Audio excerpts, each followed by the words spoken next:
Hello and welcome to the meeting of the E-Club of District 7710 for Tuesday, January 30th. I'm Eve Marion and I'm this year's president. Thank you for joining us. Before we introduce this evening's speaker, I want to remind you about the ways you can connect with our Rotary Club. Our website is Lead With Us, that's LEADWITH.us. And if you visit the page, you'll be able to learn more about our club and also reach out if you'd like to contact us.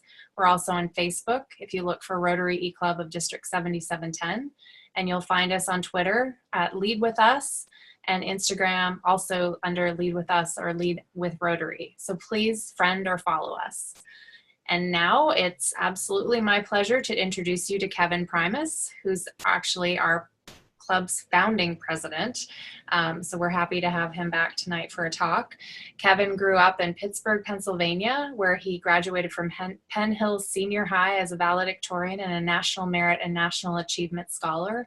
He attended Duke University, where he received bachelor's and master's degrees in sociology. Kevin served for several years on the religious staff at Duke and started his own real estate company before becoming a teacher, coach, and athletic director in Durham and Alamance counties.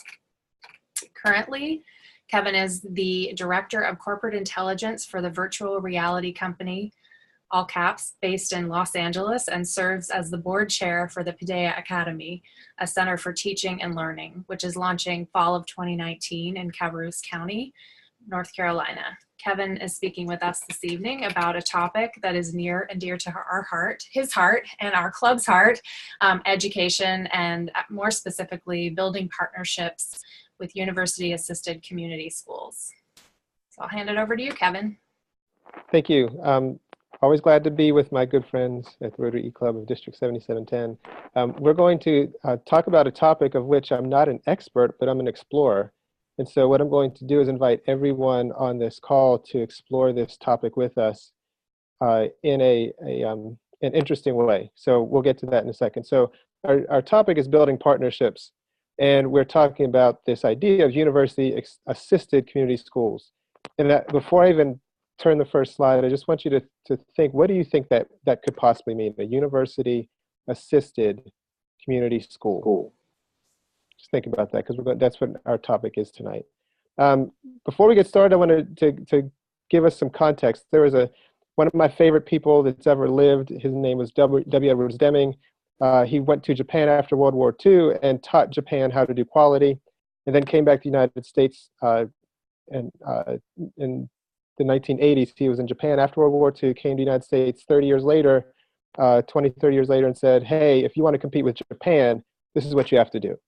And he's known as the prophet of quality. He wrote two major books. One was called Out of the Crisis. We're going to look at a quote from that to give us some context. And then his second major book was called The New Economics for Industry, Government, and Education.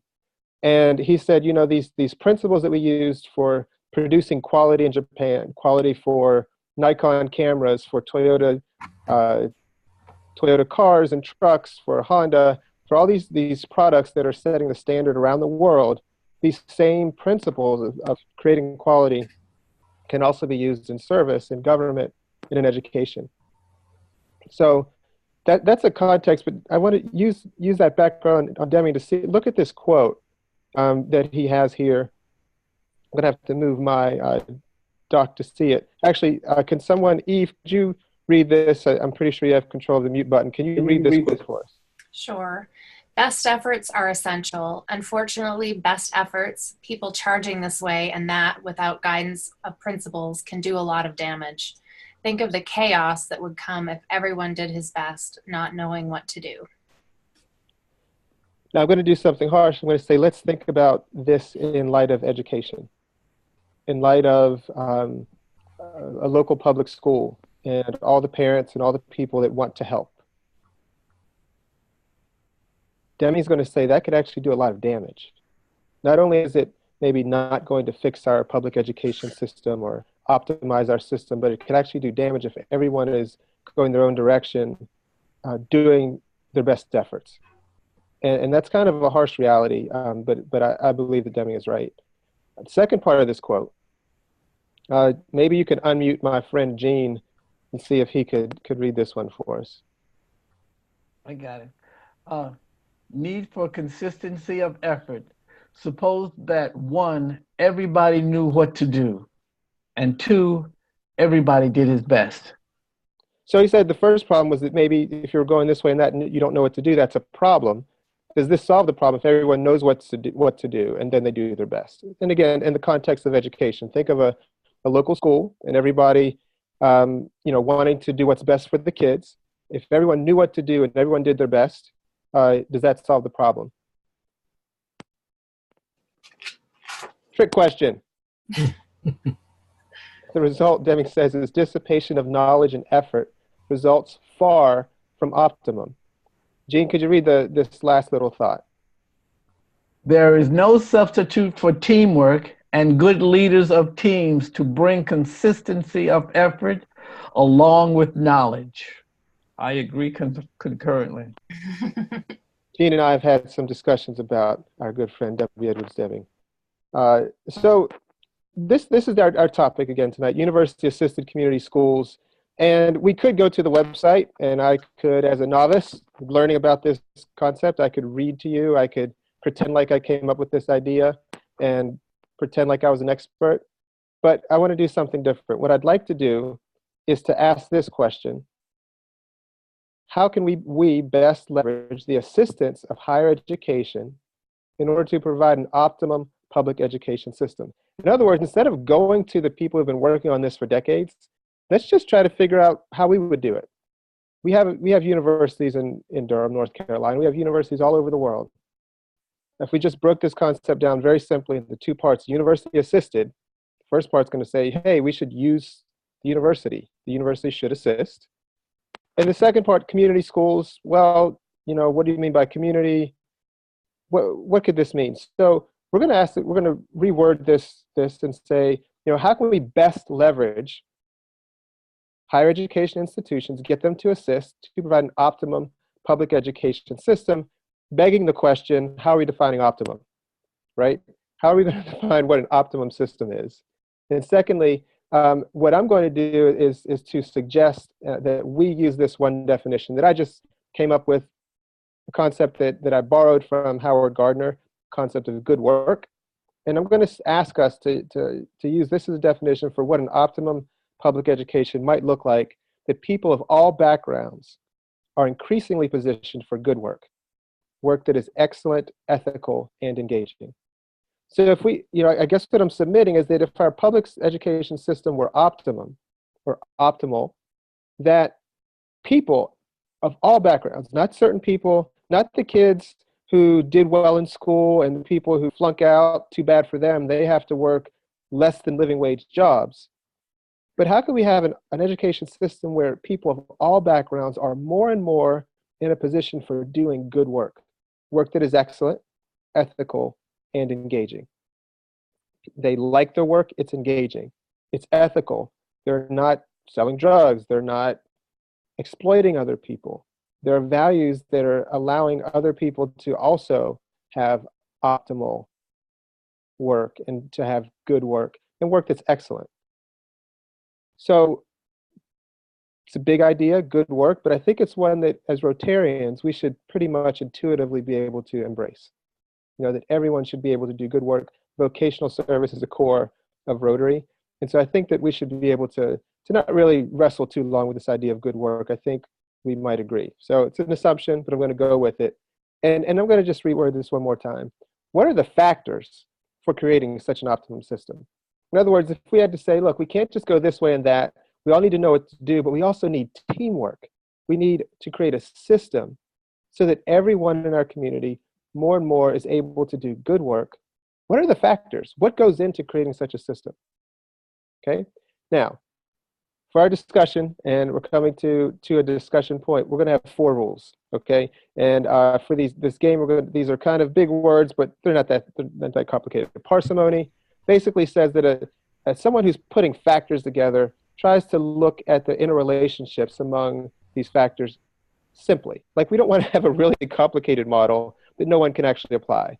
The inclusion of too few factors results in an oversimplistic issue. Everybody just work hard, right? I must work harder. That's a little bit too simplistic. But if we took every factor into consideration, we'd have an overly complicated model and we wouldn't be able to actually do it. So Parsimony says, how can we explain this optimal education system using these university resources, university-assisted community schools? How can we explain this system with the fewest possible factors? That's rule number one. We don't want to just list everything possible. We want to find the fewest and best factors. And you can think of that like name that tune, right? I can name that tune in 6 notes. Well, maybe Gene could name it in 3. Maybe Rhonda could name it in 2. And we're going to say name that tune. If you can solve education in 2 notes, you know, I'm all for it, okay?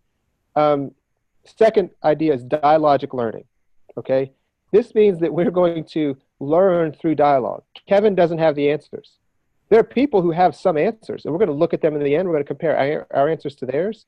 But we're actually believing that without Kevin or anyone else saying, I know more, I've been around education longer, therefore you should all listen to me, we're going to have a dialogue which says, hey, let's just all talk as if we're all on the same level. We all have been to school, right? We've all been to different schools. So we all have something to say, and we're going to judge our claims based on their validity, not based on someone having power. This is a pretty powerful principle, not usually at work in education. Usually it's, what does the state say the curriculum is, and what's the answer at the end of the test? And you know, someone is making a determination of who should speak and what is true. But we're going to take a different angle. We're going to say we're all Rotarians. We all have experience in education. We have had good things and bad things happen to us. We've seen the good, the bad, and the ugly. Together, we can dialogue and come up with some pretty good answers. That's kind of like Whose Line Is It Anyway, where everything is made up and the points don't matter. Our points are hopefully going to matter, but they kind of create a reality based on what the 4 characters. Unfortunately, 4 men here, not a lot of diversity, but you know, that's the truth of the way they did this show. We're going to do it differently. We're going for a little more diversity, which brings us to the wisdom of crowds, our third concept. The idea that the aggregation of information in groups can result in decisions that are often better than could have been made by any single member. So we might be able to challenge and find the smartest person on education, maybe Howard Gardner, maybe, you know, I don't know, some person from history that you know, Socrates, and say, well, what did they say? Well, we're going to take this assumption, this third rule, that we want to find out what sort of information comes from all of us. That doesn't mean groupthink. It means that a diverse collection of independently deciding individuals is likely to make certain types of decisions and predictions better than an individual or individuals, even experts. So together, we possibly could come up with better solutions than the experts. You might not believe me, but let's just try and see what we can do, okay? And the fourth and final, and that's kind of, sorry, that's kind of like, you know, what's this Family Feud? We surveyed 100 people. The top 6 answers are on the board. So they weren't always going with the best answers. I must admit that the top 6 answers are not always the best answers on Family Feud, but we're going to believe better for ourselves. And then the last idea, multiple conjunctural causation. When a single causal condition is neither necessary nor sufficient outcome on its own, but rather only in combination with other conditions. In other words, I might say we have to raise expectations for the kids. And that in and of itself may or may not be the right answer for education. Maybe it, in combination with other things, that produces good outcomes, produces good things. But maybe there's another set of outcomes which doesn't start or assume as one of the key factors raising expectations. Maybe it starts with something else, right? Maybe that's not necessary, but you could get there with multiple combinations. Now, you say there's more than one way to cure a cat. You know, I kind of changed what some people say because I have some friends who are big cat lovers. I think we should do some positive things here. And if you think about what does this mean, it's kind of like Hollywood squares, right? You could get, you know, XXX down the middle, OOO across the bottom. Well, I can't go down the middle vertically because there's an O in the way. So I'm going to have to go across with, you know, to get X's to make tic-tac-toe. There are multiple ways to get tic-tac-toe. And depending on what is available to you, you might have to choose a different solution, right? And so, you know, maybe if you had these things, you could look in the upper left-hand corner and say, I'll take Vincent Price for the win. You get the answer right, and you get your final O, and you win. And so there are different ways for us to maybe come up with the same solution of an optimal education system. And it might be different in different locations, right? based on the resources available. So that's my last hint. And now I'm just going to say, guys, you might not remember all the rules, but we're pretty much Rotarians. The rules are basically our, four-way test. And I'm just going to start taking some notes. How can we best think real practically? If you're in Durham, think about North Carolina Central and Duke. How can we leverage their resources to make our schools better? That's the question for tonight, and I'm going to take some notes. The floor is open. Unmute yourself and submit an idea to the group. Kevin, just let me make a quick observation before anything is said that's important, and Yes. that is that I really don't know what institutions of higher learning would be willing to do, what capabilities they have, given the rules that they have to work by. So it's kind of hard to say they should do this, that, or the other, because they may not even have that in their charter. They can't do that. It's kind of hard to say. I've never had anything to do with any of the universities in that way. I just want to throw that out there. Others, I'm sure have, but I have not. So I'm going to write that down, that universities have limitations on what they can and can't do. Okay. This is Rhonda, and I actually like this idea. I'm very proponent for collaborations with institutions of higher learning as well as the secondary schools, and I find that actually with our water project in Tanzania, I asked the Mandela Institute to provide an, I guess, exposure to the students at St. Joseph's by introducing them to water engineering. And we were talking about the idea of them just having the overview or some component as part of their science program, excuse me, to introduce them to water engineering, just putting seeds out there just so that the students would be exposed. Excuse me. So I did the same with the students here in Durham and the soil and water departments and different water treatment plant, those people, asking them to begin to share with the students because they have these outreach programs. So I would think the same kind of method could be done by the universities. They could start having, I don't know if they call feeder or some type of program where they're actually exposing students beyond what they're getting as a basic curriculum that's coming from the school that they have to graduate. But those of higher learning could actually provide some enhancements to, the basics that they already have to have. And when you say provide for the students, you mean that universities can provide for public school students enhancements? Right. That they're coming in kind of on the same lines as I was asking Mandela Institute to do, is that they're sharing, whether it be some type of programming or working along with the curriculum in some kind of way, but giving them just a taste of higher learning. Great. I'm just going to say words like great and encouragement, just to keep everybody realizing that your contributions are valuable because you have experience in this stuff. So anyone else? Who's next? Kevin, do you mind defining what it means? I don't understand the term assisted community schools.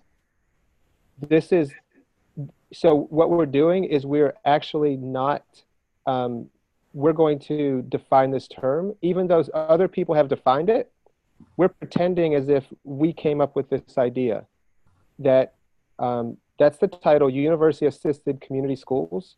So what we're saying is we don't know what the official definition is. How would we define this relationship between universities and schools, community schools, whatever that means, so that it produces great outcomes?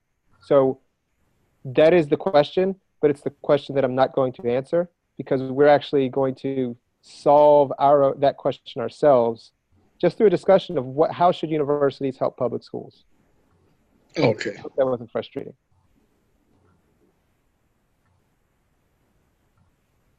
Kevin? Yes. Back around the mid to late 80s when I was at NINEX, and they were moving toward Deming's version of quality, the primary directive we were given was we have to find out what the customer's expectations were. In other words, we can't provide quality until we know what the customer wants. The one thing that the universities can provide are skilled survey takers, take a couple of those PhDs and put them to work with the various stakeholders as far as the schools are concerned. And that would be from the legislature, from the district office, teachers themselves, and parents and parents and students, to find out what their vision or what their view of what education should be. So I think the expertise that the universities can provide are skilled survey takers, people who know how to do research. Great. Who's next? Well, universities are full of students who have been students at lower levels, and so they're a great pool of people who can mentor the students in the the secondary schools, I guess. Fantastic.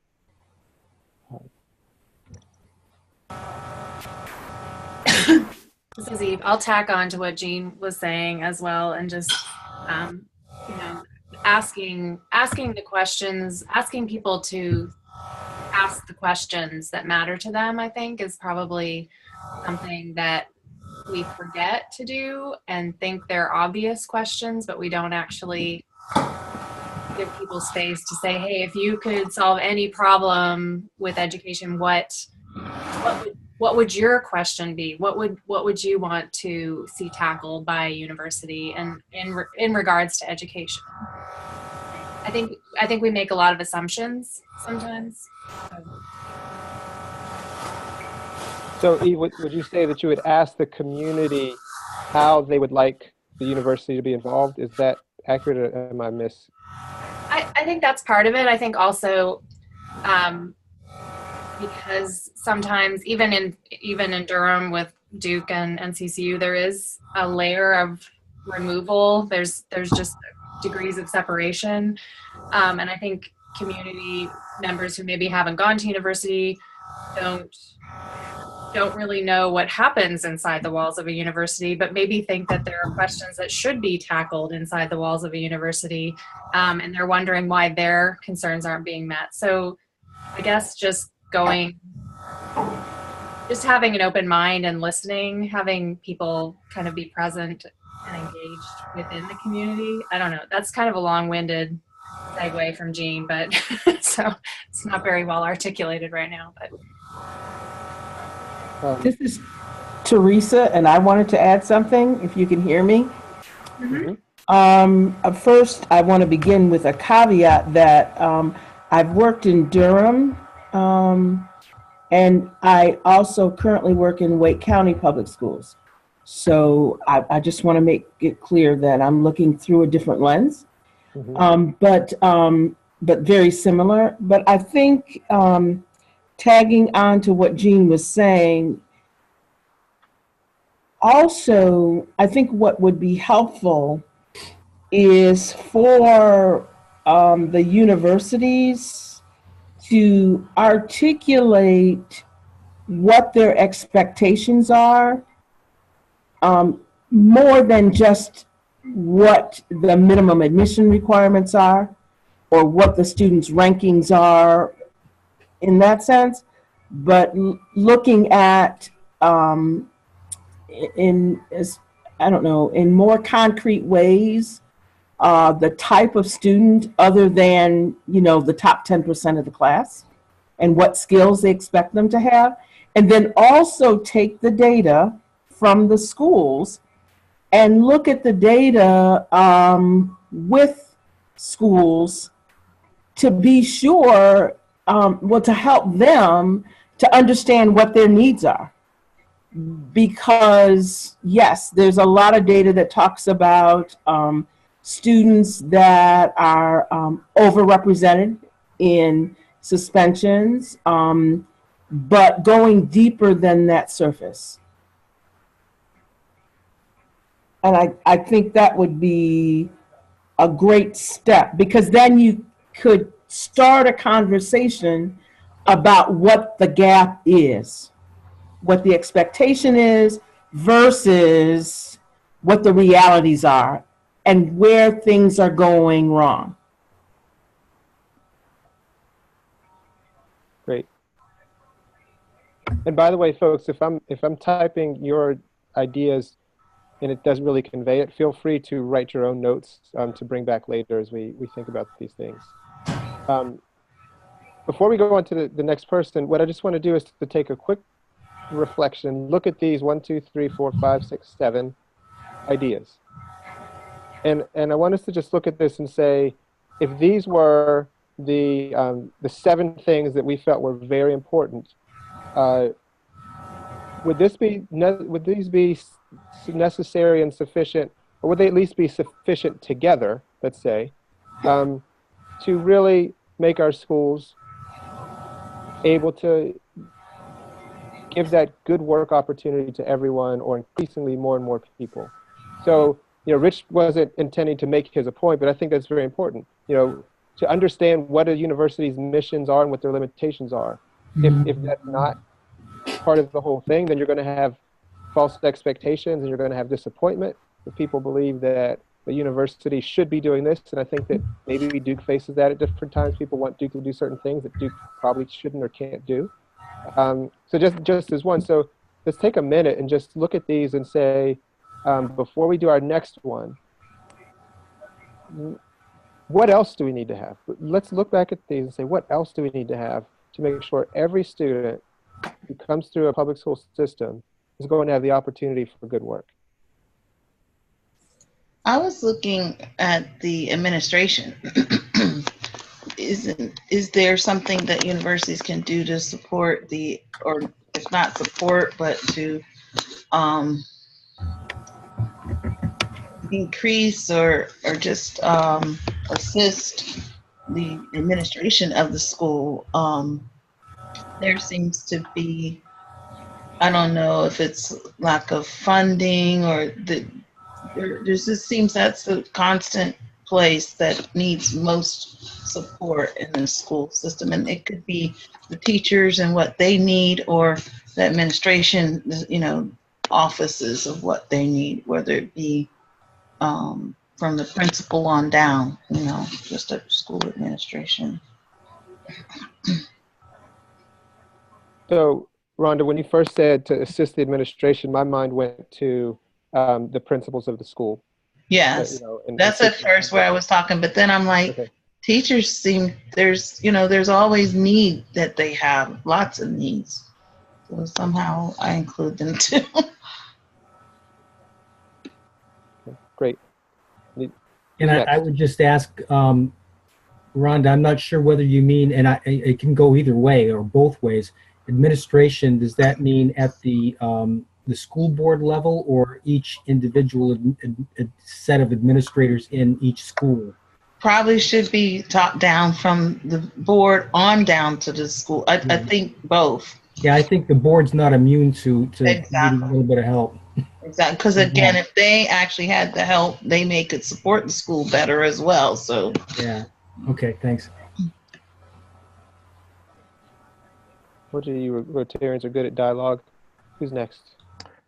I have a thought that's been kicking around since I became a teacher. And I noticed that this is one of those rare situations where you have very learned individuals, teachers and administrators, and it is a profession, but it's so beholden to the legislature. Maybe just to look at the one structure and see, is there a necessity for that direct linkage? Because being beholden to the legislature puts caps on salary, puts cap on actually so many things that you do, built-in limitations. It's the only profession that I know that has that burden. Lawyers don't have it. Doctors, even though they're regulated, don't have that legislative ceiling. And maybe we should just look at the overall structure of public schools to see whether or not that's a limiting factor or not. And I believe it is. Certainly for salaries. Yay. Agreed. Excellent. I'd like to see a little more osmosis between universities and schools at a lower level.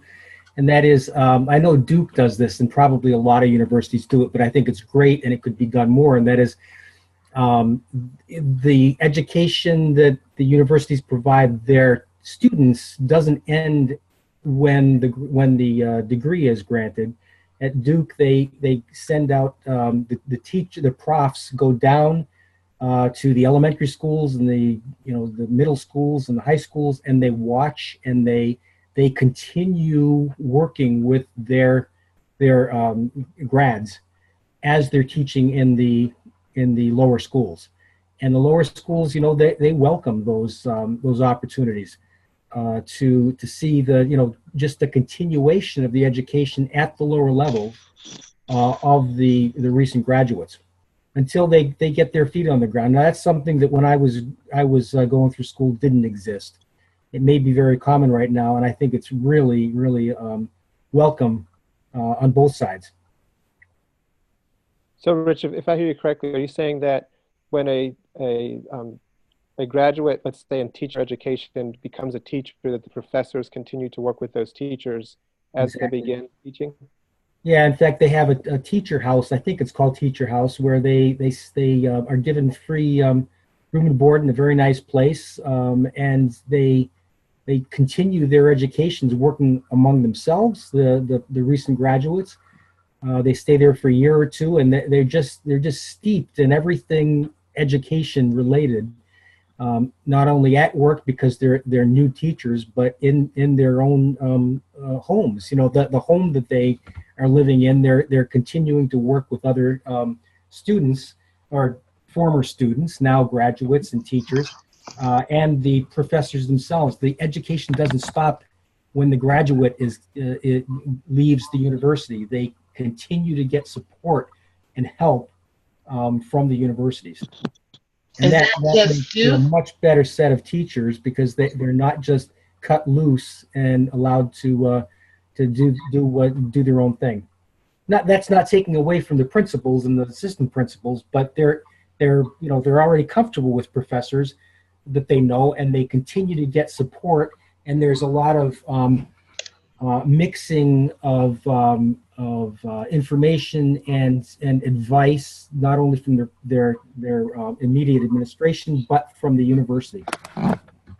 So, Richard, this is all universities do that, or just Duke? No, I only know Duke does it because my wife teaches at an elementary school, and one of the teachers that she's teaching with is fresh out of college, and she has a professor just there not all the time, but stopping by all the time, talking to the administrators, saying how is she doing, talking to the student herself, and she is living in student house or whatever. No, not student house, teacher house. Wow. I think there are like 8 or 10 of them who are given this house to live in, and they're just getting drenched in things education related. That's great. Yeah, it's a great plan. Kevin, while we're on the education piece, I think also it's very important that we not forget that the educational career path is not always to university and out. I mean, education should provide trade, or like back in the day of the old apprenticeship, where people are taught a trade to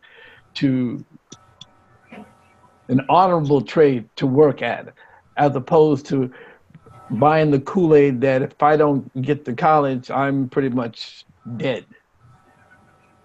I think we all know that college is not for every student, and not every student who does not go to college should be considered driftwood.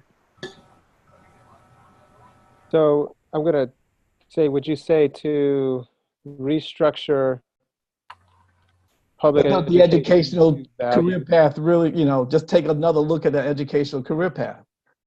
You finish your 12 years of primary and secondary school.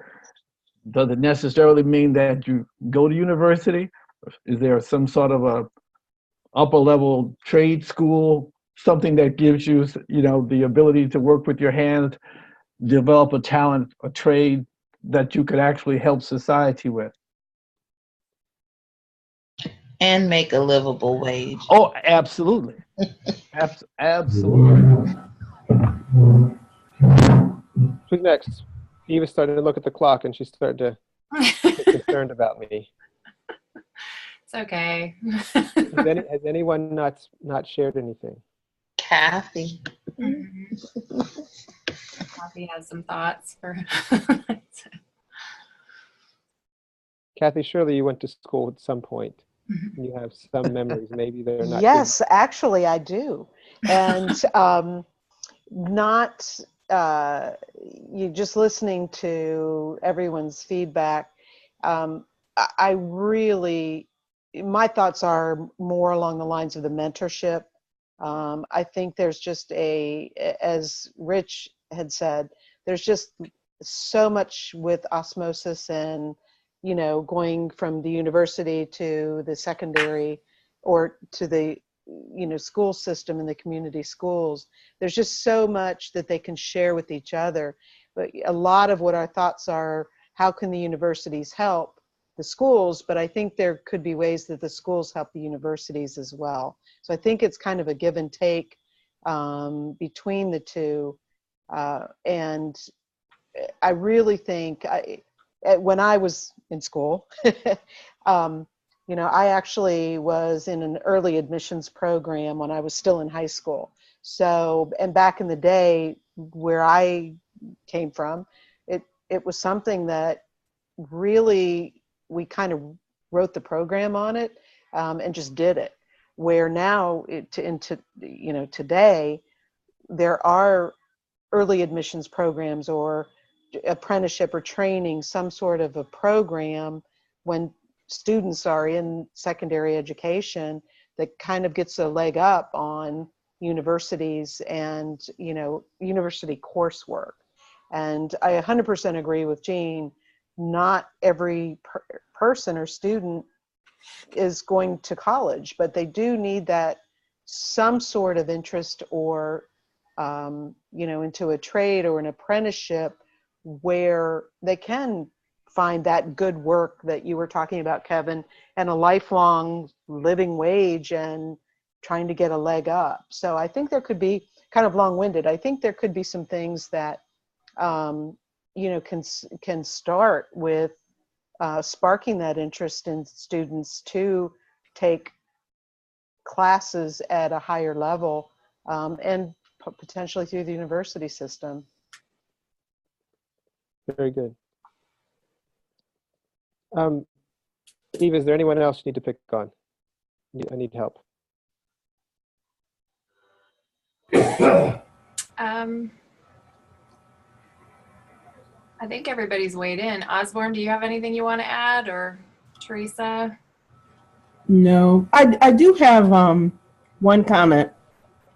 Actually, at Wake Tech, they do have that sort of program where it's very common for students, especially junior and senior year, to participate in coursework, whether you want to start your certification for something like cosmetology or any of the CTE type areas, or if you need to be in Calculus 3. And likewise at NC State. It's just one of the issues is the age. They want you to be 16. And then also the transportation piece. Because quite often parents are not able to, get their students to those campuses in the middle of the day to do like a half day at your high school and then maybe go on to, Northern Wake Tech campus or wherever.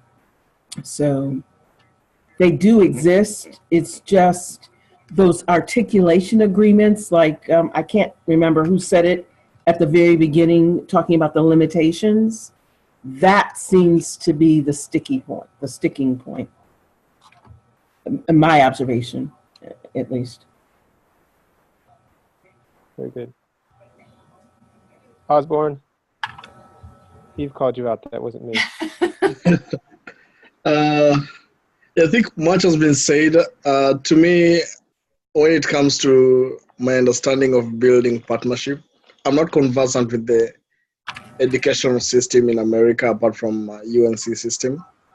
But I believe basically when you're building partnership, there's so many factors you need to consider, like resource mobilization, like what exactly is the skill set that is more recent that these schools need to impact on their students so that they can use these skills that are not absolute.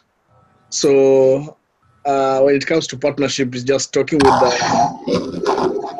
the current setup so that you can impact clear guidelines and clear skills to these schools to enable these students to develop their skills to be impactful in the society. Very good. So we could take each of these and break them down into nice, concise words to summarize each.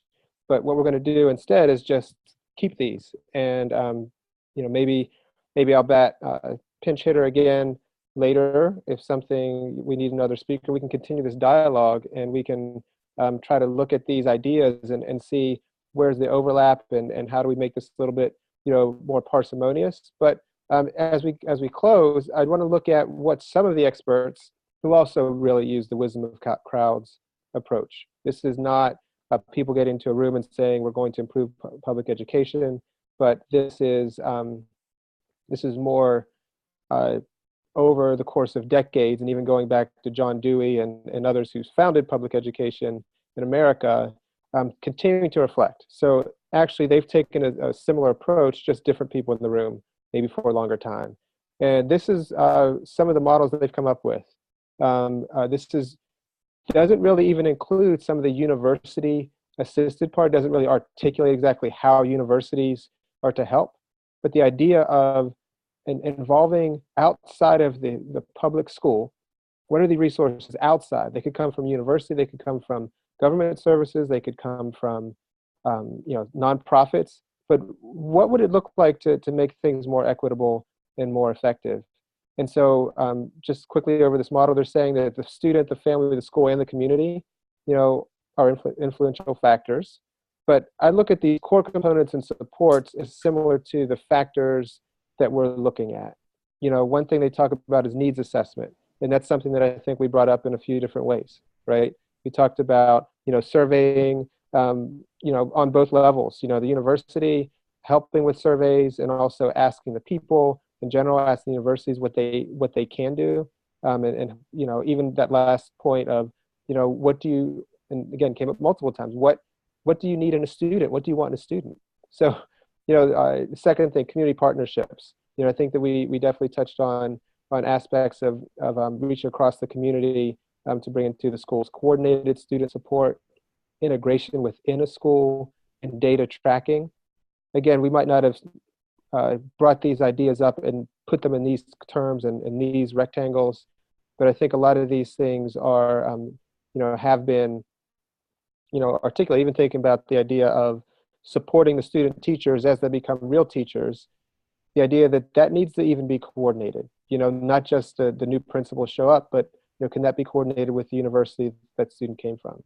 And then the supports, for physical and mental health, in-school and expanded learning time, school climate and effectiveness, parent education and family counseling, social services for families in need, These are the types of things that are more emphasizing the community schools part, where we focus more on the university assisted part. And so looking at what can a community bring to a school, this is what they focused on. And I think they had a little bit more time than we did.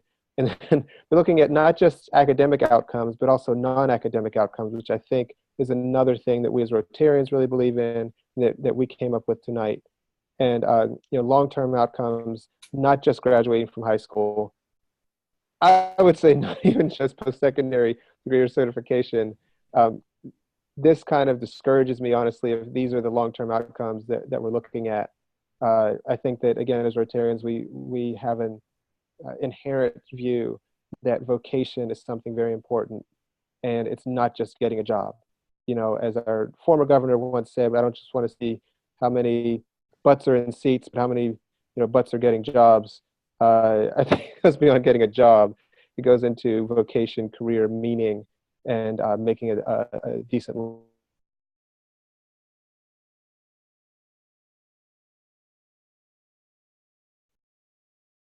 We lose Kevin?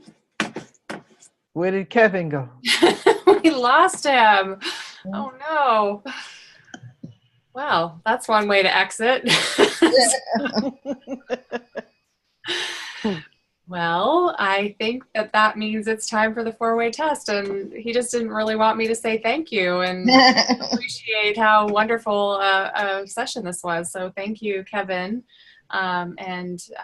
We are going to close. We're running a little bit late, but I think it was a really worthwhile discussion and gives us all food for thought. And I feel like we've done a lot of education-oriented programming in January that has really kind of got us thinking and really thinking big picture and in terms of expanding opportunities for Rotarians, for the community, for universities, just looking at different models of education. So yeah, I think this has been a great conversation. It was actually Vocation Month in January, and we've kind of done our part through the education aspect. So thank you. And we're going to close tonight with the four-way test. Teresa, would you like to lead us? And I will share it on my screen. So. Okay. Can you see it? Yes. Okay. The four-way test of the things we think, say, and do. Is it the truth? Is it fair to all concerned? Will it build goodwill and better friendships? Will it be beneficial to all concerned? Thank you. And we have Kevin back now, so we'll. Thank you, Teresa. Thank you, everyone. You're welcome. Thank you, everybody. And thank you, Kevin. I thanked you while you were exited stage right really quick. Good job, Kevin. No, Great you guys job. did a good job. Thank you. Good night. Good night, Thanks, everybody. everyone. Good night, Good everyone. night. Night. Good night. Thank you. Could